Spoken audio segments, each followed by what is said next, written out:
Peace, ladies and gentlemen. It's your host, Gandhi, for the Principles Over Profits podcast. I'm excited, man. This is basically our very first episode, right, for this brand new season. And, we're going to be discussing different topics, right, through the years. I'll be doing some commentary, some social commentaries, no gossip, no scandals and nothing of the sort. Whether it's on, politics, entertainment, but mainly I'll be doing various presentations on subjects, that are of interest to me and that I believe will be beneficial to y'all, the audience, especially or focused on the history of ideas, in the ancient Near East, such as ancient Israel and Mesopotamia, etc. Theological discussions, things that pertains to the Bible. We gonna try to bring a critical eye to some of these ideas that may be familiar to some of y'all, and that also you may not be familiar with some of these ideas, but we're gonna bring a critical eye to some of these ideas. I will also have various guests that I'll engage with through the years, experts in some of these fields. As a matter of fact, we already got an episode prepared for y'all with a professor from Theological Studies Department at in Canada, Montreal, the University of Concordia. So stay tuned for that. So what I would ask y'all to do right now, as a matter of fact, is subscribe, hit the notification button so that you'll be notified when, we drop new content. And if you're familiar with me, Gandhi, you also know that I'm a rapper, singer, composer. Of course, we will have musical content, exclusive musical content to share with y'all also. So stay tuned. But today, anyway, as an introductory episode, what I want to discuss with y'all, briefly, what I'm saying, I want to talk about the notion of subjectivity in music or art. The question would be, is music or art subjective, right? And what prompted this thinking or this question is recently, I like everyone else, I watched Jay-Z's speech at the Grammys, right, 2024. And there's a portion in his speech when he's somewhat reprimanding or scolding, right, the members of the board at the Grammys for them not ever, not necessarily nominating, for the fact that, I think nominating, but also for the fact that his wife, Beyonce, never won Album of the Year. And in his speech, he was, somewhat, discussing, about the process anyway that it takes to determine, the artists, who are going to win in these various categories. And then in that segment, this is when he mentioned something about music being subjective. And clearly I was like, man, I got to talk about this because my position is different. I don't believe music, I think it's a little bit more complex than that. This is actually a philosophical question, right? Because we're talking about subjectivity. Like, so, it has to do with epistemology, meaning, how do we know things, right? How do we attain knowledge about things? And there's a little bit of aesthetics in there also. So my position is that music is in fact not subjective, at least in the Western tradition, right? Without going in depth, I would say that, what's the definition, the general, right, definition of music? They tell you it's organized noise, right? It's sounds and noises that are in nature, whether it's through the media, musical instruments that we've created, whether it's with our voices or it could even be with a whistle, like as such, right? This is a sound. So in the Western tradition, I mean, I guess in every tradition, but again, I guess I'm not too familiar with the Eastern tradition, so I'll speak about where I'm from and what I know. In the Western tradition, historically, we've observed patterns in nature, again, and whether it's through the medium or media musical instruments, we organize or we put these, we create rules, if I might say, about these patterns, right? And with these rules, we begin to create musical compositions. This is a rough definition, right? But in a nutshell, this is basically how we come to make music. So I say this to say that in the Western tradition, music has rules by which we determine that it's music. That something is musical, for lack of a better term, right? And by virtue of these rules also, right, and these principles is how we determine whether a musical composition is, for lack of a better term, I'll use good or bad, right? If you, for example, in classical music, there are certain rules and regulations, and R&B and hip hop and gospel, right? Although in time, in in the 20th and 21st century, particularly in popular culture as it pertains to hip hop and urban music, right? I've noticed, or I'm sure you noticed also, right?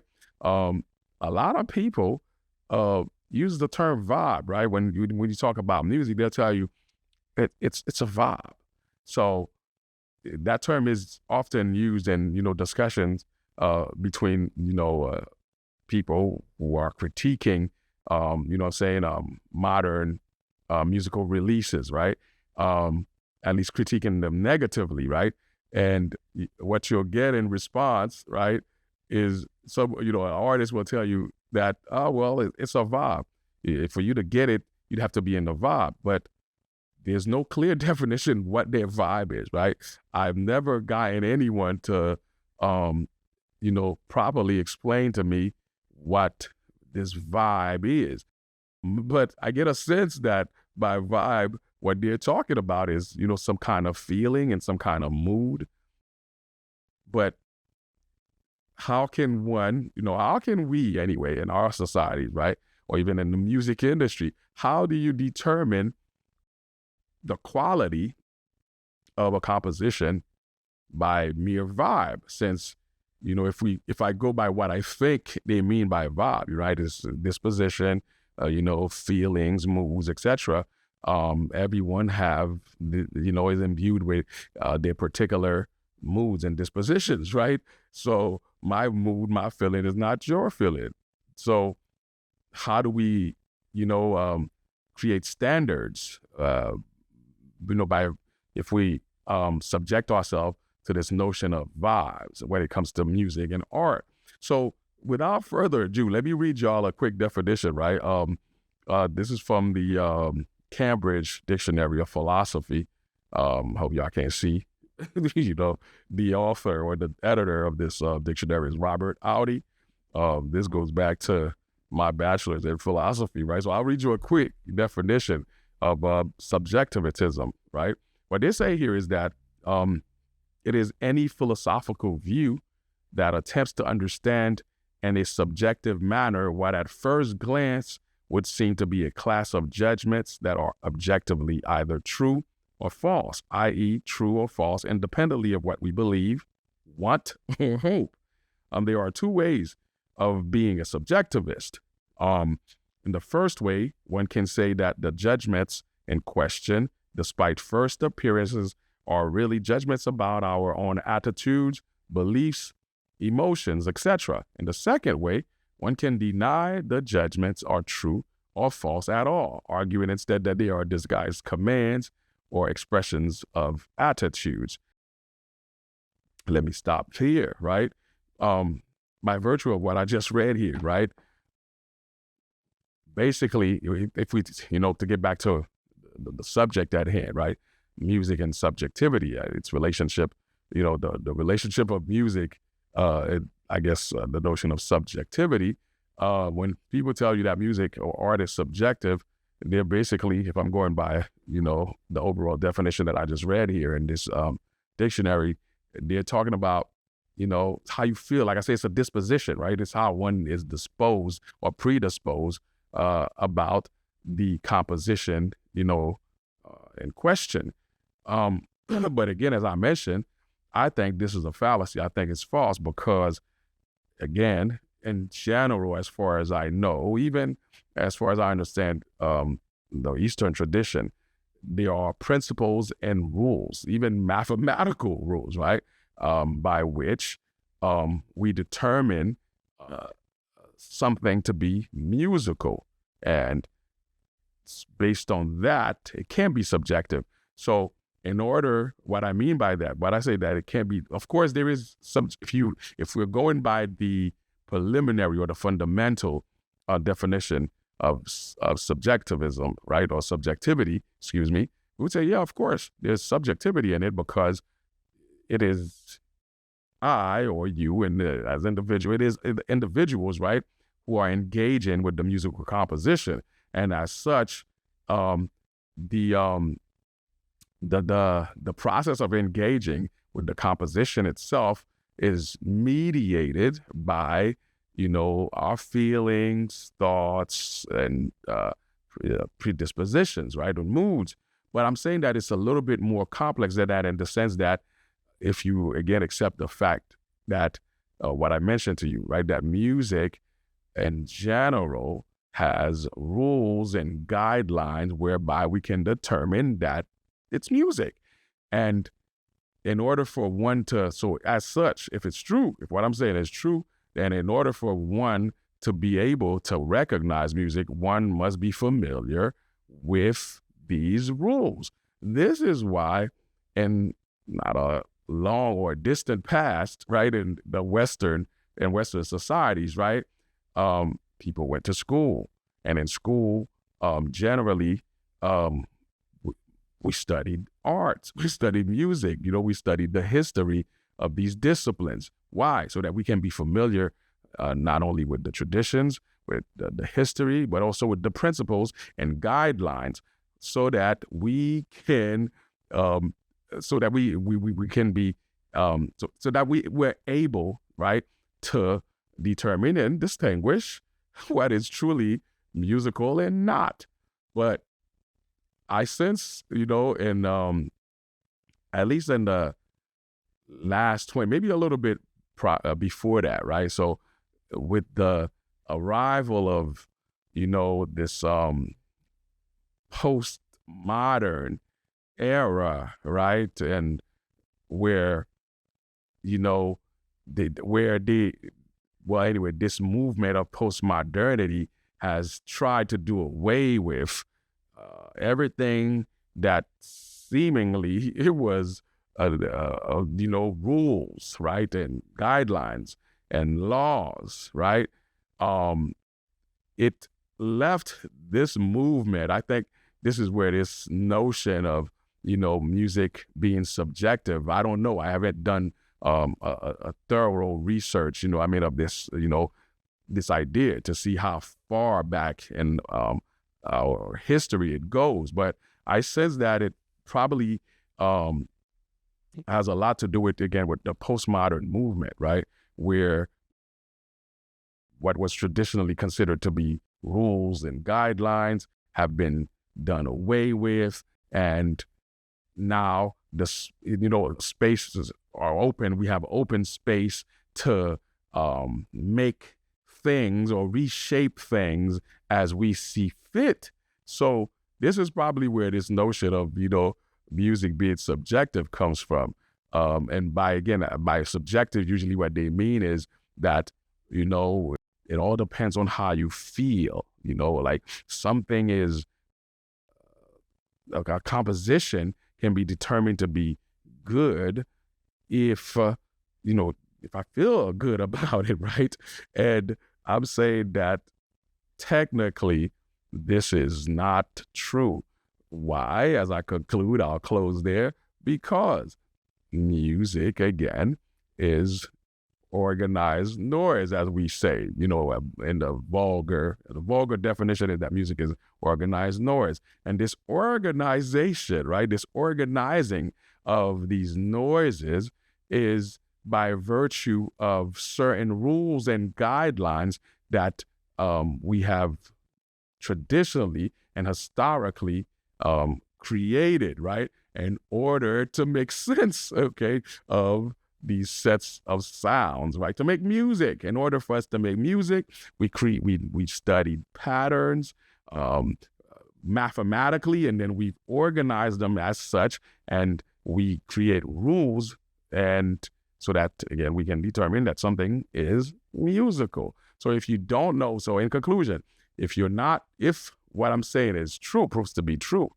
then you need to familiarize yourself or even reacquaint yourself, right, with these rules. I'm not saying that everyone has to go study music in school, right? In fact, this was never the reality, but it was almost a given, right, in society, right? People even in a general sense, right?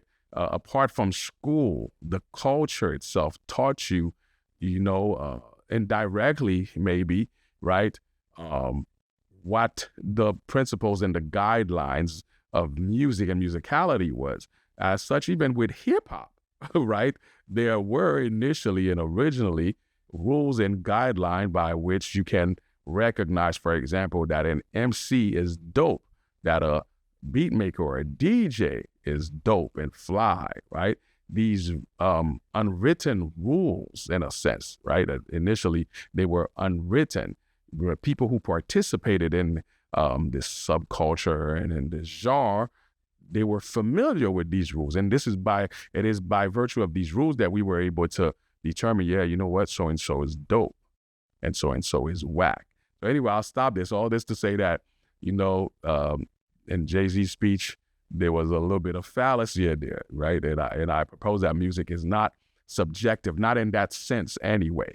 But I'm gonna stop there. Like I said, this was not no systematic, presentation. It's just, overall thoughts that I was having about, my reaction anyway to this segment of his speech, and how I also believe that, this is an important discussion, or something important for us to think about, right, in light of the current state of music and art in the Western world today, right? I feel like it's at a all-time low. So let me know what y'all think, actually, in the comments. Let me know, how you respond. What's your position as it comes to this question? Is music or art subjective, or is it something else? Is it more than that? Let me know what y'all think. Y'all heard a little bit of my position. And remember, again, subscribe to the channel, hit the notification button so that you'll be notified every time we drop new content, new episodes, or even some music. Of course, the music will be on my other page, right? My Gandhi musical page. But, we'll notify y'all also when we do release new material. As such, I'm going to leave y'all for today. Stay tuned. We got more episodes coming.